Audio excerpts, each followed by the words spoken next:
атпайбы. Биринчи тарыхчан атап алат, эскерип. Эң биринчи мен ошого шаһит кылам. Анан экинчиси калайбызбы, социалисттик революциясынын күнү катары да белгилүү болуп калды. Анан эң эле жакыны баягы кесиптин мен кыбыр этип майрамдаган өзү деле социалдык тармакка чыгып эле мен жарыктык мөкөйдүн чай ичкени өзү эле чыкпай эле калганы чыгып эле атат. Жакшы. Жарыктыңыз деп калдыңыз. Бул дүйнөдө эң улук ким десе эне дейт экен.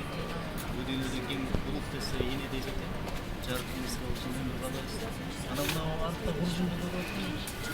Ошо куржун боюнча жоопторго нандыңызбы?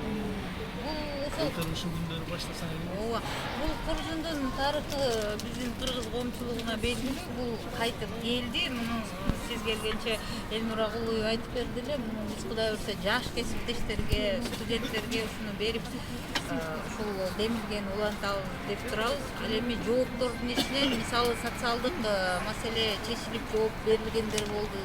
Биздин өзүбүздүн журналистикага тиешелүү Жазгүл Карбозова кесиптешибиздин демилгеси менен журналисттер аллеясы деп өтүнүч кылды эле. Бул чечилип Бишкектин алыса чогортосу эмес, чогортосу саясатчылардан бошобой калган. Мен ушинтип тактап кетейин.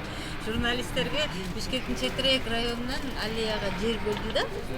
Кудай буюрса ушул чечилди. Андан башка дагы мен Сайрагүл Дулатова кесиптешим менимче өзүнүн областындагы социалдык маселелерди көтөрүү жооптор келген Сайрагүл.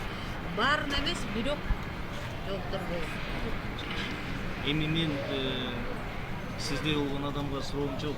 Негизи көп нерсе сиздерден суроолорду күтөт экенбиз. Болгон калбы тилегим акыркы болсун. Ошо тилегим ушундай абар күнүнүн ичиндегидей айтылган тилектин баары Алланын абасына калпыбастан кабыл болсун. Өмүрүңүз узун болсун, ишиңиз илгерилүү болсун. Анан сиз ар дайым пост жазасыз, Каражаным деп.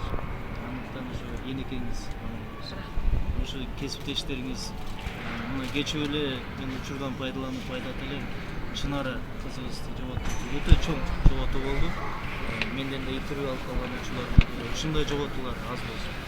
Колдон келсе жок болсун. Кудай таалам баарыңызга колдосун. Байрамыңыз менен.